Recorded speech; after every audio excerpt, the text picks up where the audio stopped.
My name is Alnoor Sayani, and I'm well, I don't like the word owner, but the one who's the dishwasher, pays the mortgage every month at Lahore Tikka House. The restaurant is not just about the food, but the restaurant is in the bridge building business, building communities to communities, bringing in diversity. There are opportunities that there are some of my colleagues who work at the restaurant are going to university, and we make sure that education is the focal point.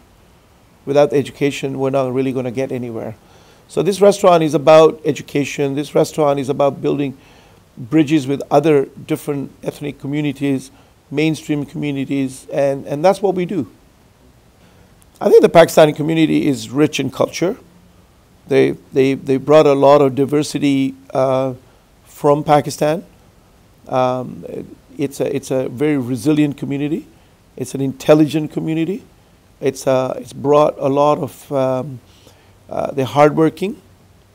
They're driving taxis at night, opening big businesses as they progress.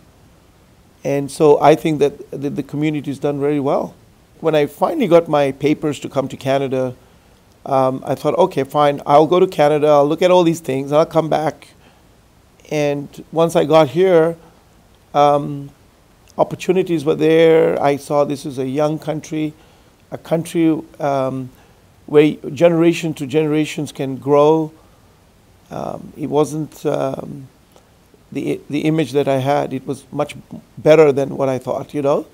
I bought my first $50 car, which was a Toyota Corolla, and something was wrong with the car, so somebody told me that there's a Toyota, only one place in Toronto that could fix that.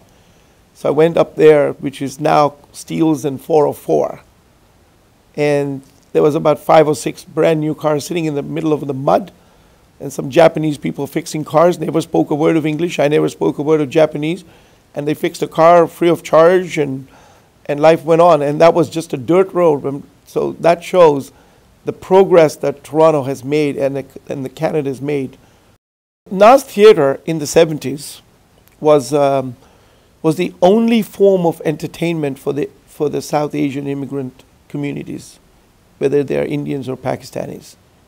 And I don't know if you know, but immigrants at that time with very limited money, in the survival gears, you know, the husband's working in some factory or somewhere, but at the same time he has to put food on the table, struggling, trying to buy a house, which is an impossible dream at that time. But the only form of entertainment was on Sunday they would come down to Gerrard Street and they would go to Nas Theatre. And I still remember the screen on the theatre itself was torn and somebody stitched it. Okay, it was like a zipper basically. But people came for the very cheap Asian movies, the Bollywood movies, and then they would have their little bit of bites here and there. And it was a very limited budget thing. But this is how it started. People come to a neighborhood because it was cheap. They could afford it. They could get a room. There's no way you could go into Rosedale and find an affordable accommodation. So it's not that people didn't want to live in Rosedale. People wanted to put their roots down somewhere. And this was the only place where they could come and they could rent a room in a house, and you and your children can live in there. You've got to believe there might be certain members of the community, and not necessarily just Pakistani community, but most communities, they still believe that this may not be home. In their thought process, it might not. It's subconscious. They're still thinking home is home. This may not be home, but you got to start believing this is your home. You've come to build a new Canada. You've come to build a Canada with over 180 different communities, each one bringing in rich culture, rich knowledge.